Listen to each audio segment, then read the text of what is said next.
So, hello everybody. Welcome back to the Marketing Freaks podcast.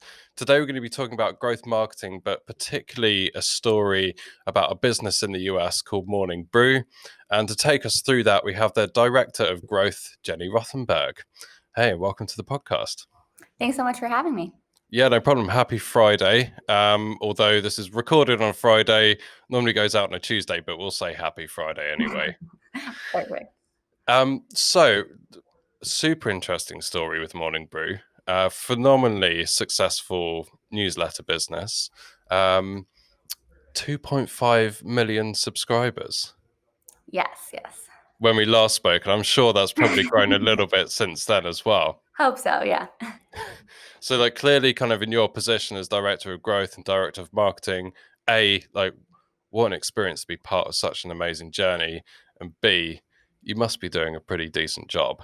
I like to think so, but always room for improvement. So I guess for people who don't know about Morning Brew, do you want to give a little bit of a overview as to what the business is, what you do, kind of a little bit of the background and story? Sure, yeah. So Morning Brew started back in 2015 as a single newsletter covering the must-read business news of the day. We focused really just on that single product for a few years, growing and scaling that newsletter. And in the past couple of years, we have launched a podcast and 3 additional newsletters focusing on specific industries. So we have retail brew, marketing brew, and emerging tech brew, as well as a lifestyle newsletter called The Essentials. Excellent. And the podcast is the Business Casual podcast. Excellent. They all follow a similar theme, similar kind of style, which I think I've been subscribed for a while now, and it's all just written so well and curated so well. Yeah, it's amazing. Yeah, our content team is incredible. We really try to, bring life and energy into our content. Started on the fact that a lot of business news is pretty dry and boring and not terribly interesting, especially to the younger generations. So really try to, bring tone and personality while still making it informative and factual. Yeah, and it's quite an interesting mix of stories in each newsletter. So you've got kind of the big business headlines. There's a bit about the stock markets. There's some fun stuff. How does that all get, what's the process behind curating that?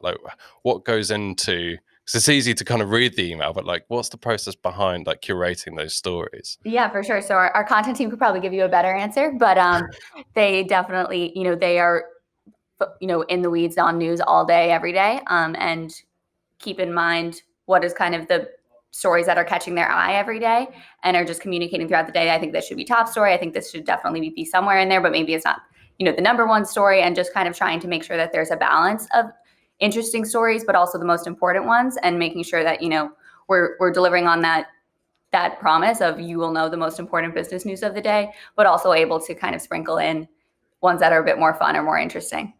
Yeah, no, it definitely works because it just reads so well.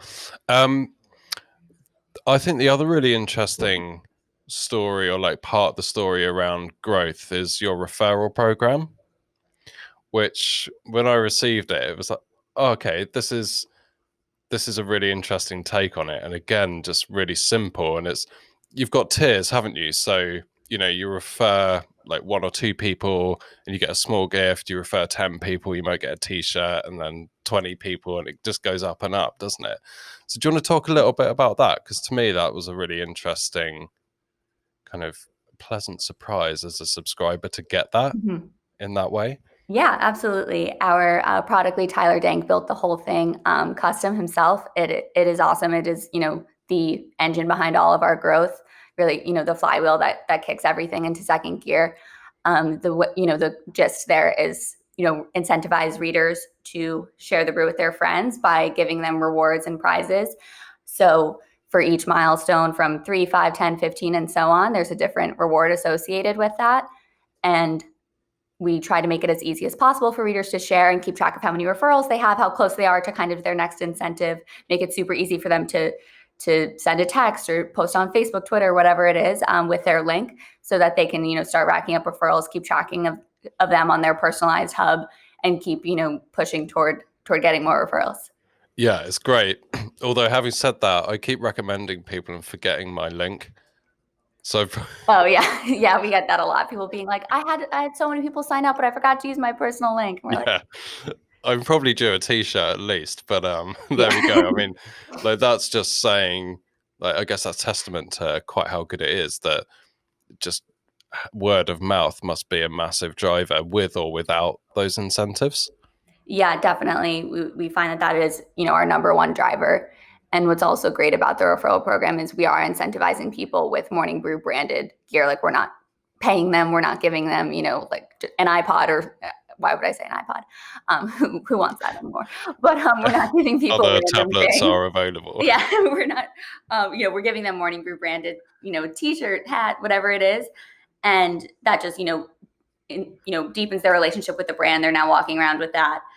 They're drinking out of a Morning Brew mug, which is, our logo. So it just really kind of strengthens the brand in that way, as well as driving, pure growth.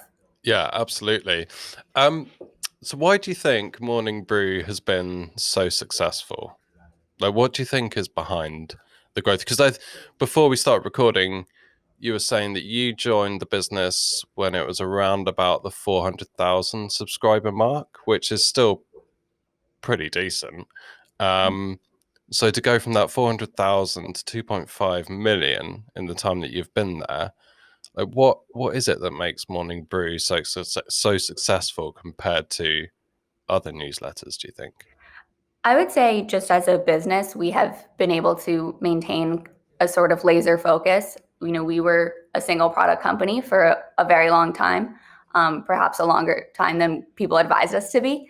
And that allowed us to really just focus on the three elements of running what was once just a single newsletter business, which was write a really good newsletter, grow that newsletter, and sell ads in that newsletter. And it's just those, it was just those three pillars of the company. And being solely focused on that for a solid 3 years, I think really allowed us to perfect it. And now that we're at a point where they're all kind of efficient engines behind writing, growing, and selling, they will always be the most important things. We are now finally able to make sure that we don't lose that. Yeah. That is still like the core of the business, but we are able to try other things, move, expand the company, expand our offerings while still not losing that focus on the Morning Brew newsletter needs to be the best product as possible. It needs to keep growing and we need to keep selling ads in it. Yeah. So kind of that focus in the beginning has allowed us to really perfect it and now continue to move on to other elements of the business. So it's been really like honing in on the core product and making sure that is absolutely as good as it can be and best in class. And that's really been the fundamental, right? Yeah, exactly. I think it could have been tempting to try a bunch of other things, especially where the media industry was when we started. We could have, tried to get a ton of page views or pivot to video or do something, all of these other things, but we just decided to focus on newsletters, and we felt like we had so much more room to run in growing and perfecting that newsletter, Yeah. that we decided not to do that. And I think it was the decision not to do something was actually the best decision we could have made at that point. Yeah, definitely. I love that point on focus. And even though you now have some kind of other newsletters, you've got the podcast, it's still pretty focused. Like you haven't created a big publishing site, you haven't like it's still really focused. My view anyway, coming Yeah. from looking at it from the outside, is that it's still got that focus. Yeah, there's definitely a lot going on behind the scenes, and hopefully new products launching in 2021 that should hopefully continue to expand what we're doing. Yeah. Whether it's between things like updating our website, launching new audio products, more multimedia, social first content, everything like that, to just be able to reach our readers in different places. Like we don't want to just continue launching newsletter after newsletter after newsletter. We don't really see that as a great long-term strategy, even though it's easy to kind of rest on what you're good at. Yeah. We want to make sure that we are expanding into other opportunities, both for our readers and our advertisers. That that is something that we feel like both sides are craving, is some different types of content. And we also feel like the business news we cover in the newsletter, like the newsletter is the best vehicle to deliver that. Whereas other topic areas that we want to go into, a newsletter isn't necessarily the best means to communicate that content. So we want to make sure that, we're experimenting elsewhere and pushing our content out in other places. That makes total sense. And do you think part of the success is driven by a change in how people want to consume news and want to consume content, and that like short, snappy, social first seems to win? Like, do you think it's obviously like the product's amazing, but do you think there's a wider shift towards super digestible content and super digestible news? I would say we try to provide that like in the newsletter, and I think that for us, there are definitely a lot of publishers doing well with news social first content. I don't necessarily see us going down that path when it comes to like social and other platforms. I think Okay. we will, we see ourselves as more of like a content company than a news company. News is one form of content we deliver. So business casual, even they're not covering news, right? Kinsey's not breaking news on business casual or recapping that week's news. She's kind of diving deep into business topics with experts, and it's very, you're supposed to walk away from that feeling smarter and like you learned a ton about a different subject matter that you couldn't have learned in like a short, quick newsletter headline. So we're trying to make sure that with whatever value we're trying to deliver the reader, we're doing it in the medium that makes sense to deliver on that. So for business casual, going a 30, 40-minute podcast, that's a better place to go super deep on a topic that isn't necessarily newsy. We don't really think that is the best way to deliver quick headlines, right? Like it just doesn't match. Sure. So I think as we think about each kind of type of content we want to deliver to the reader, it's just kind of finding that match. Yeah, and like the podcast in itself is brilliant. I mean, you get some amazing guests on there.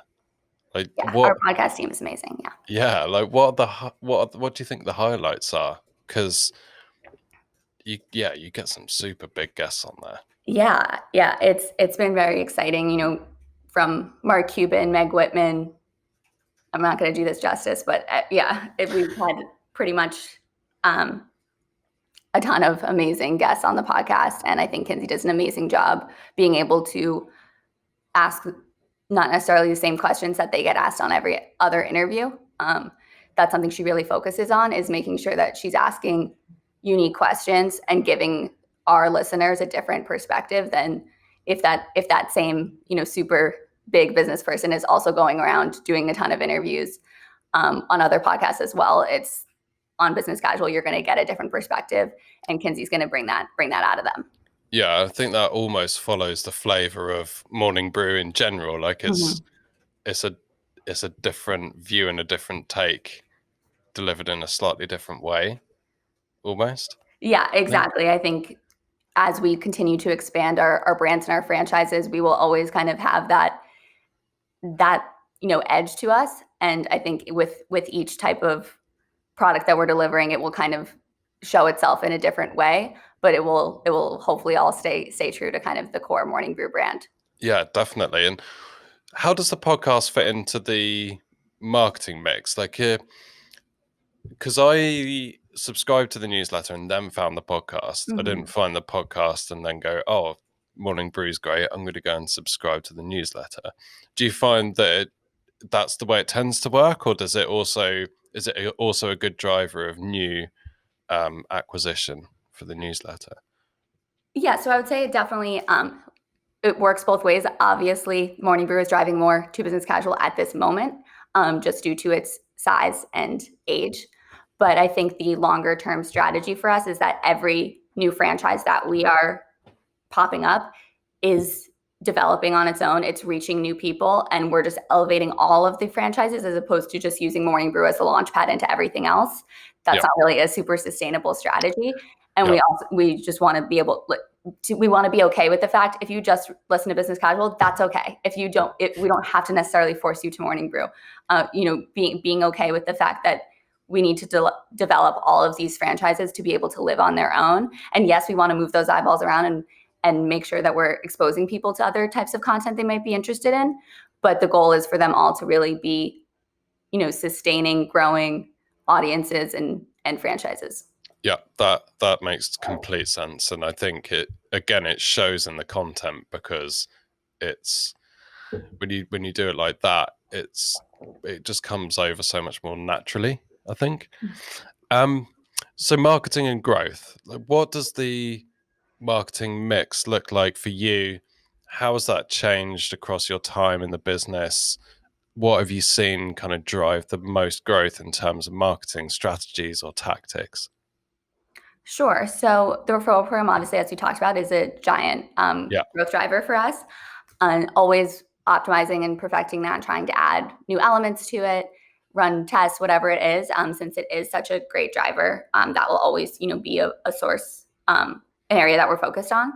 Outside of that, especially in the beginning, we were running a lot of Facebook ads. I'm sure it was very popular, especially back in 2018. That was a huge portion of our growth, especially in the early days. It probably was closer to like 60 to 70% of our budget. It's now down to probably 10. That's a big shift. Yeah, we've been able to, we started to see CPMs rising and made a really strong push to focus on developing other channels, knowing that nothing's going to be as scalable and simple as Facebook ads. They're very good at making you want to keep spending your money there. Oh, yeah. But, knowing that we didn't want to be fighting this fight against Facebook CPMs rising, and making sure that we were in other places as well. And so we definitely now have a much more diverse group of, channels working for us. And in that process, we've actually been able to find a lot more other efficient channels. One of them being, we sponsor a lot of other newsletters. That was, one of our early channels as well. And we have also found success with affiliate programs and kind of CPL relationships with other publishers that are, reach kind of a similar demographic to Morning Brew. Yep. Do you think that's because the environment matches so well? So if you're sponsoring another newsletter, you're hitting people who like newsletters. Yeah, definitely. That is something we always say is if we can ever get an advertisement in an email, whatever kind that is, that is usually going to perform well, because step one of being a good Morning Brew subscriber is that you open emails. It's hard to be a good Morning Brew subscriber if you don't do that. So that has been really big for us. So we run a lot of cross promotions and swaps with other newsletters, or even just brands that have email lists. And we've also seen some success with programmatic in email to varying degrees. But that has been the only type of programmatic at all that has really worked for us. So is the majority of your sponsorship or kind of placing ads in other newsletters, is it kind of you're doing it manually, like as in it's a manual process to find the relationships, build the relationships, place the ads, rather than relying on networks or other solutions? Are you going out there and going, right, that we know that newsletter matches what we're doing perfectly, that's going to be a great fit, let's do it? Yeah, exactly. It is a lot of direct relationships, and we are running pretty much exclusively native ads as opposed to display ads within email. That, is really our bread and butter of what works. What is the challenge with that is it's not that scalable, right? You have to have all of those relationships, which has taken a long time to build, but because they are so efficient and they really bring in that high quality user as opposed to just the cheap user who doesn't open, it is proven to always be worth it to establish that relationship with the great publisher.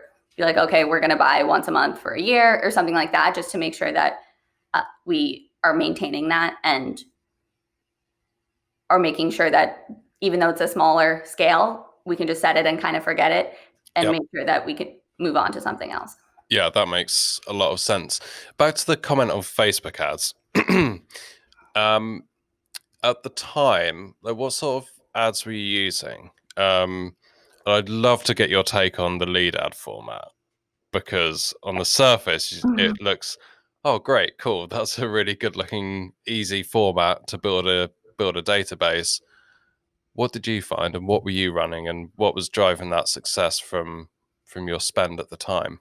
Yeah, definitely. So we definitely tested into the lead ad format. Like you said, it seems super frictionless. It seems like a no-brainer if you're trying to grow an email list. Yeah. But what we found was on the back end, looking at the users who we were getting from that, they weren't really opening the newsletter frequently, if not at all. So we shifted totally toward landing page, driving people to our landing page and signing up. We typically now just don't even bother with lead ads on any platform, just because we've seen it fail so many times. Yeah.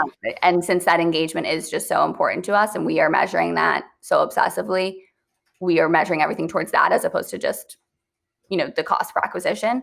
So that is, we usually just stick to, we want to drive people to our landing page, make sure they know they're signing up, they're inputting their email themselves. It's not just like a one-click situation. Yeah. That's really interesting because it is, like you say, like that ad format is such a frictionless one. Mm-hmm. But I think that's, well, on one side, that's the benefit of it. But on the other side, that's the risk of it. Because when something's so easy and takes so little thought for someone to complete, how qualified are they going to be at that point? And how do you measure that? Because it's one thing to measure, cost per subscriber or subscriber volume. How do you make sure that you're tying back your marketing or advertising or sponsorship activity to a quality subscriber? How do you know that that's the case? Yeah, so we define a high quality subscriber as one that opens 6 or more times in their first 12 days of being a subscriber. So, for example, if a source is bringing in subscribers at $5 per subscriber and 50% of those users are high quality, then their high quality acquisition cost is $10. And so we're measuring everything on that high quality acquisition cost as opposed to just the pure CAC. And that, keeps us focused on making sure that we're bringing in users who are actually opening. We're not just, scooping up the cheap subscribers either through lead ads or co-reg or something like that. We are always willing to pay, a bit more to make sure that that user is quality, even if, that front end cost is a bit scarier. It does always just kind of pan out in the long term, even though those 12 days, like that's obviously a very short amount of time in the lifespan of a Morning Brew subscriber, hopefully. Yep. But we have found that is pretty indicative of someone's lifetime if they do open 6 or more times in those first 12. And I'm guessing that's been tested quite extensively to get to that number of 6 over the years. Yes, definitely. And thankfully it is actually held true over the years, which is good to see. And obviously there are other things the subscriber can do besides opening that contribute to how valuable they are to the business, whether it's clicking on ads or referring their friends. Obviously that, cuts their acquisition cost down if they refer 10 people. So that's something we kind of take into account as well. But for simplicity and making sure that it's something we can measure quickly and either know that we need to scale the source or shut it down and be able to, adapt quickly. We focus on that, and we still look at everything else on the more long-term basis. But on the kind of weekly, what are we monitoring? What are we checking on? It's that 6 out of 12. That's amazing. And how do other social channels fit into the mix? Because I know you guys are really active on Twitter, both from kind of a business, but also like all the individuals, team members, super active on Twitter. What about channels like LinkedIn? Because on the surface, LinkedIn feels like a good fit in that it's more of a B2B, a business platform. Like, how much experimentation do you do? Like, what platforms or social networks are part of the mix? Yeah, definitely. We definitely should be doing more on everything across social media. As far as LinkedIn, we take it right now. It's more of a personality approach. So Alex Lieberman, our CEO, is a LinkedIn influencer. He has a ton of followers, gets a ton of engagement on his posts, and so he hosts every week a CMO series where he talks to a CMO, asks them questions about their approach to marketing at their company, and hosts that live on LinkedIn. So that's kind of always in the feed. You can always find Alex if you follow him in your newsfeed. But beyond that, on LinkedIn for Morning Brew, like the company, we definitely have experimentation to do, and it is something we want to focus on in the future. And then I would say on Twitter, our Twitter has definitely exploded in the past few months. Toby Howell, our writer, just started going crazy on it, and he's crushing it. But yeah, I think we kind of are in the process of really developing what each of our social channels' purpose is for us, and making sure that we're not just treating them all the same, but making sure that we have a distinct strategy for each, and not just for Morning Brew, but for example, Business Casual, the podcast. We see Twitter and Instagram as a great way to build people's exposure to Business Casual. Kinsey's posting videos there. Yeah. All the time, talking about what's going on this week in Business Casual, posting clips of her interviews, which I'm sure is what you'll probably do for the show as well. But yeah, just using social to build that kind of awareness. We're not, asking people to subscribe on social media. We're just using it as a means of driving more communication engagement with our readers, hopefully building more awareness of the brand, and just, making sure that we're treating each platform the way it is meant to be. Yeah, definitely. Do you think, again, it comes back to that focus point, and that I always feel like it's better to absolutely nail one platform than it is to just be a bit average at all of them and try too much? Yeah, definitely. I would say right now we are, we definitely probably have room to still improve, but I would say we are pretty much doing really well on Twitter. Yeah. And we have a lot of Instagram followers that we don't necessarily activate as well as we could, but that is all just due to like bandwidth and resources issues that we are striving to improve on. We are hiring. Check out our career page. But yeah, so we'll stick a link in. Yeah. Yeah, I think, we want to make sure that we are focusing on the ones that we feel like make sense for Morning Brew and for each individual franchise, and doing them right, and then making sure we're ready to expand to the next one, as opposed to trying to do too many things at once. Excellent stuff. So kind of my last question, or collection of questions, was around like, why do you think people, because a lot of people I think struggle with building email lists and building up databases and building momentum behind their email. Why do you think that is? I think that a lot of either brands or publishers decide to start a newsletter and use it really as just a launching pad to their website. So it's really a collection of links that they want you to click on and then go consume elsewhere. Mm-hmm. Whereas I think the common theme with true, actual, good newsletters is that the experience is meant to be consumed in the email. We're not trying to drive you somewhere else. Like, obviously we are linking to other places, but you can be a great reader and never click. Like, we're okay with that, Yeah. We want to make sure that we are doing our best to make that experience within the email as strong as possible. Whereas just, putting together a list of links is super easy. So I think that's how a lot of people, when they want to create a newsletter, that's kind of how they'll get started.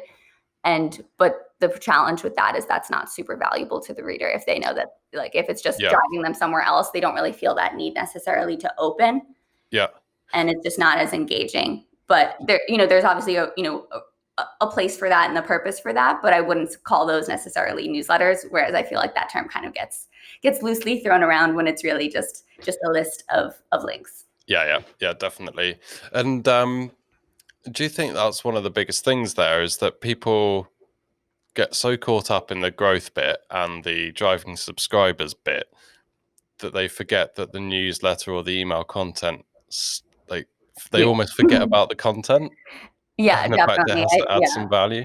Yeah, I think that it makes my job 1 million times easier that the content is good, right? Because people stick around, people share with their friends, people, it drive word of mouth growth. They want to share the content on social.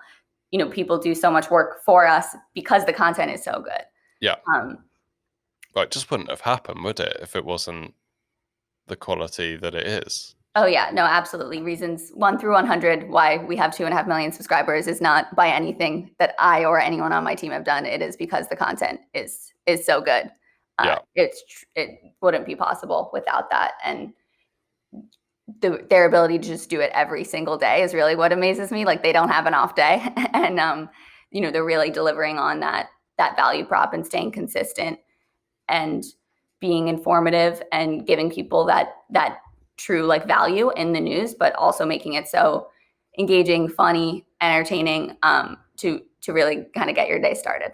Yeah, I definitely agree with that. And I was going to ask what your one biggest piece of advice would be for someone trying to drive email growth, but you've probably already answered it, in that it's focus on the value that you're adding and the content and that core product, if you like, and then worry about the growth? Yeah, I would say that's, nailing the content is definitely job one. I don't think you're ever necessarily done with that part, but I feel like it needs to be at a place where you feel confident in it and that there is true value and a reason why someone should be opening it every day before you start running around asking people to subscribe. Like it just, it is very easy to ask someone for their email. It's free. Yeah, you can get anyone to subscribe, but it doesn't really,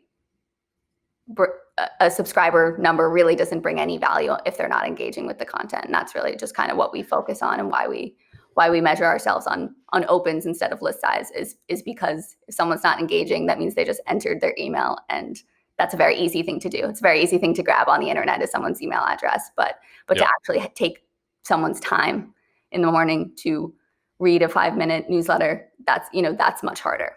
It's a big deal, isn't it? I think. Yeah, Like, it's a I really think big so. deal. It's a lot of time. It's an important time of people's days, and there's so many alternatives. So we take it really seriously and make sure that we're delivering on what we set out to. Yeah, no, I think that's like really solid advice that is it's so simple, but so many people forget that, I think. I also just have to ask, like, what is your preferred morning brew? Do you get asked that all the time? Do you mean like of beverage or of newsletter? Beverage. Oh, iced coffee. In the morning. Yes, regardless Wow. of season. Wow. So the deepest, darkest winter, it's an iced coffee. Oh yeah, for sure. This was actually a very heated debate in the Morning Brew Slack channel. Was hot coffee versus cold coffee. We felt like we needed as a company to reach a conclusion, and we were pretty much split 50-50. So Oh, really? yeah, it was So a battle. where would I fit in on the scale? Because I'm just a black coffee, no sugar, literally pour it out the pot and that's it type of person. You Am I? are on the hot coffee train for that? Yeah, Yeah, hot coffee, just black, boring. yeah. I definitely team black on coffee. You're in the majority on that at least. Simple wins, I think. Yes. Simple wins. But look, thank you so much for joining me. That was like fascinating and so many great pieces of advice and insights into Morning Brew. So thank you so much for making the time. Thanks to everyone for listening in, and we shall see you next time.